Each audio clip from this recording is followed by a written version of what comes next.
The Dutch aquarium is an old, respected, and still existing style of planted aquascaping that emerged in the Netherlands back in the 1930s. In this approach, the main role is played by dense plantings of stem plants and bush plants, arranged in rows and groups according to strict compositional rules. The fish serve merely as light animation in the landscape. Now, in the era of nature aquariums, biotopes, and minimalist scapes with driftwood and hardscaping, the classic Dutch style has become a niche chapter in aquarium history. You are far more likely to see trendy nature, aquarium layouts with branches and stones in store displays, and competition galleries than to encounter a properly executed Dutch planted garden. You spend years reading forums, selecting plants, calculating lumens, and measuring out milligrams of carbon dioxide. And then, at some point, you realize something uncomfortable. Your ideal Dutch aquarium, when all is said and done, is not really wanted by anyone. We will explore why this happens, why the Dutch style is inconvenient and unfashionable for those around you, and why this is completely normal. Moreover, it is actually beneficial for the aquarium hobbyist. What is a Dutch aquarium? Really? A Dutch aquarium is first and foremost a composition of plants, not simply an aquarium with plants. The main volume is occupied by dense plantings of diverse aquatic plants, arranged in terraces, pathways, and masses to create depth, dimension, and an interplay of color and texture. The Dutch style is characterized by several defining elements. Dense, garden-like growth with clear separation of species, never mixing different plants in a single grouping. Each plant species occupies its own territory, creating distinct visual bands, rows and streets of plants that run from the front glass toward the back of the tank. This arrangement evokes the image of Dutch street layouts and canal-lined cities. Minimal role for stone and wood. If hardscaping is present at all, it serves as a base or accent rather than forming the composition's foundation. Some Dutch-style layouts use smooth stones or slate pieces only to elevate plant clusters. Bright palette of colors, red leaf stem plants, bronze varieties, lime green foreground species, and deep green background plants, all chosen for color contrast and leaf texture variation. The interplay of leaf shapes, from fine, feathery leaves to broad, sturdy forms, creates visual rhythm and complexity. Fish occupy a secondary role in the classical Dutch aquarium. Typically, small schooling species are selected, chosen primarily to emphasize movement and scale, rather than to be the focal point. The tank is not a home for fish, but rather a showcase of an underwater plant garden displayed behind glass. How aquascaping. Fashion has shifted. Aquascaping as a discipline has moved dramatically toward the nature style and biotope approach over recent decades.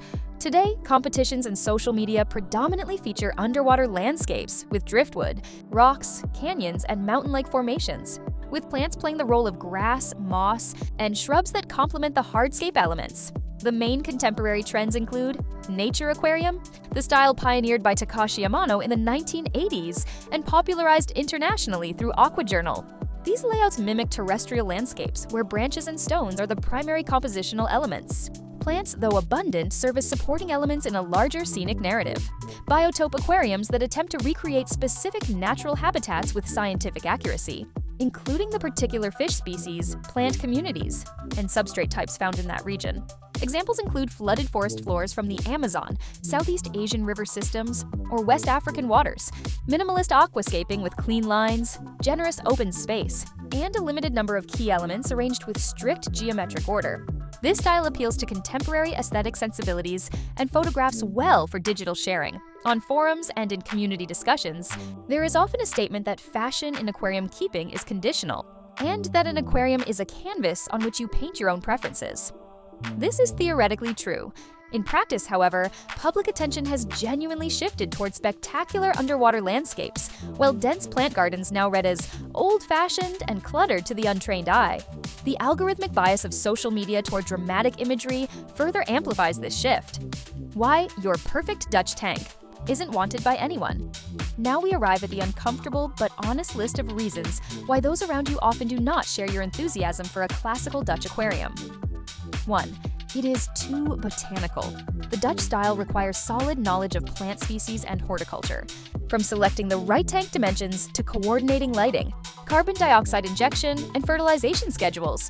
To the uninitiated observer, it is simply a lot of plants, with no understanding that they are looking at a collection of rare species, complex textural combinations, and a delicate nutritional balance, where you see a carefully constructed mix of 24 species with different leaf shapes and growth rates. The casual viewer sees a green wall and asks, But where are the fish? The sophistication that makes the aquarium fascinating to you becomes invisible noise to others. The selection of correct stem plant varieties, the precision timing of pruning to maintain form, the identification of nutrient deficiencies by leaf coloration, these remain invisible accomplishments. 2. Insufficient narrative.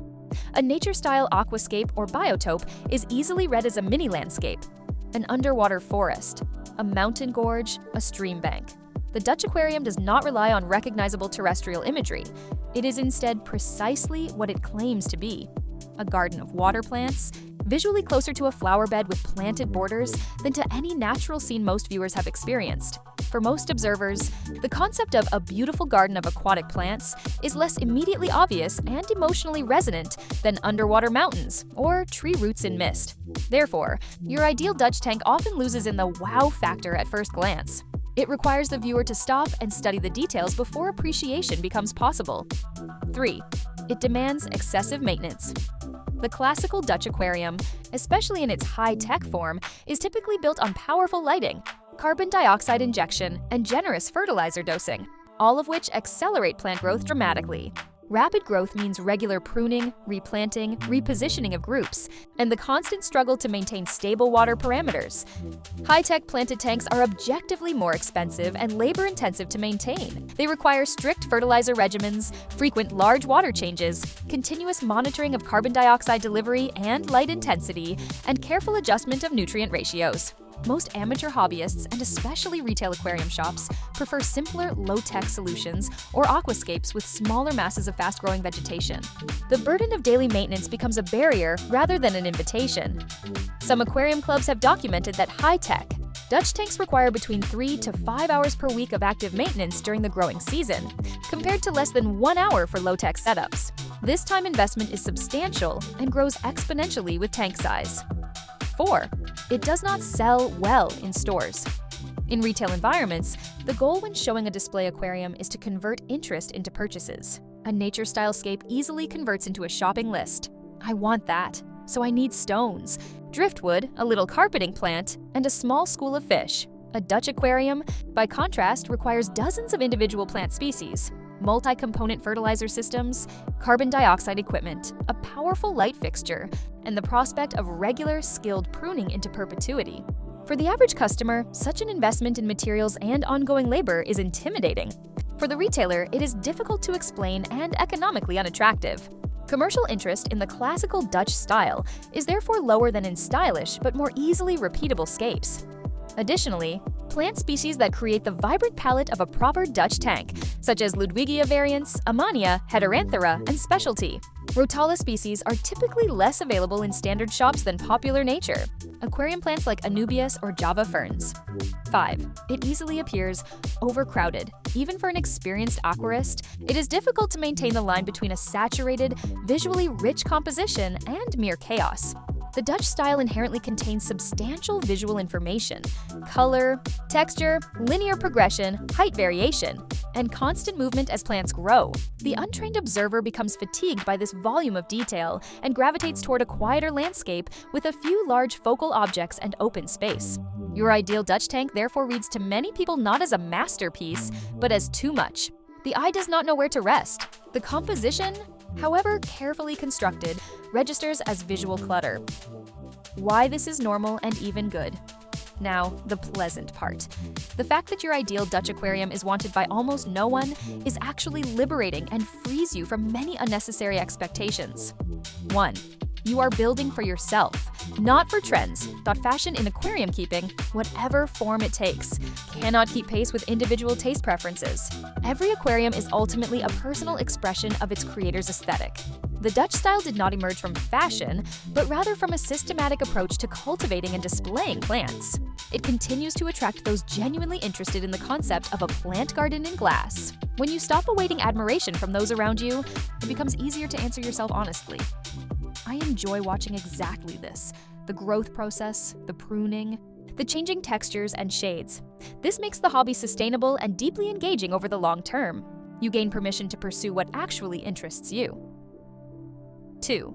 Niche taste becomes your personal brand. The fact that the Dutch style has become niche makes it an excellent personal signature within the hobby. While the majority chases the latest popular driftwood configuration and hardscape arrangement, you can deepen your knowledge of specific plants, selective breeding, rare species, and the subtleties of cultivation technique. The aquascaping market is saturated with similar-looking landscapes. A well-executed, knowledgeable Dutch aquarium remains a rarity and immediately distinguishes itself among dozens of standard competition entries. Not everyone will understand it, but those who do will value it considerably more highly. You become recognized within your community not as someone following trends, but as someone with genuine expertise and a distinctive vision. 3. Dutch style teaches skills. Applicable to every approach, the Dutch aquarium excellently develops skills that prove valuable in any aquascaping direction. Understanding of light spectrum and intensity, carbon dioxide equilibrium, nutrient uptake and deficiency diagnosis, growth dynamics, and interspecific competition for resources. This knowledge base makes you far more capable.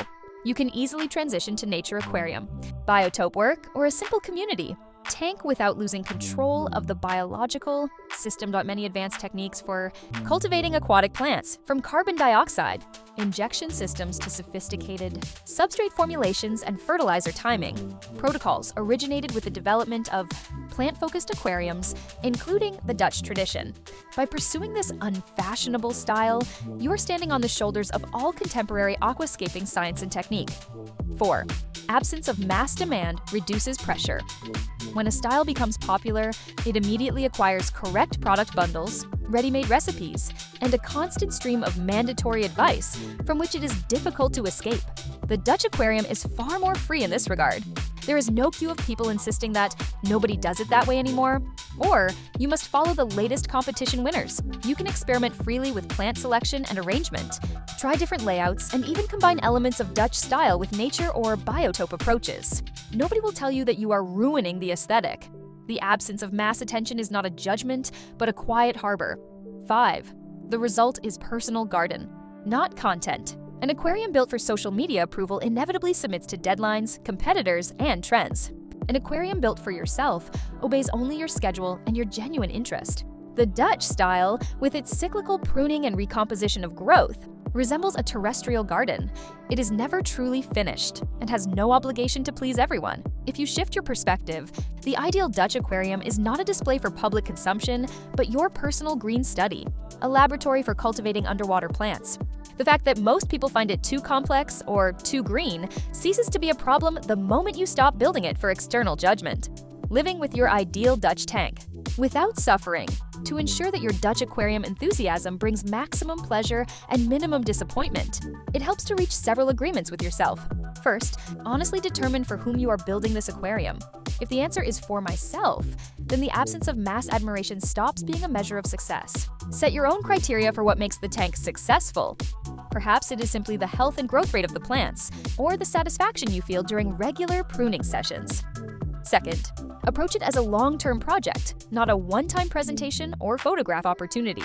The Dutch aquarium unfolds through time, through cycles of pruning and replanting, not only in a single fortunate image. Each season brings new growth patterns and compositional possibilities.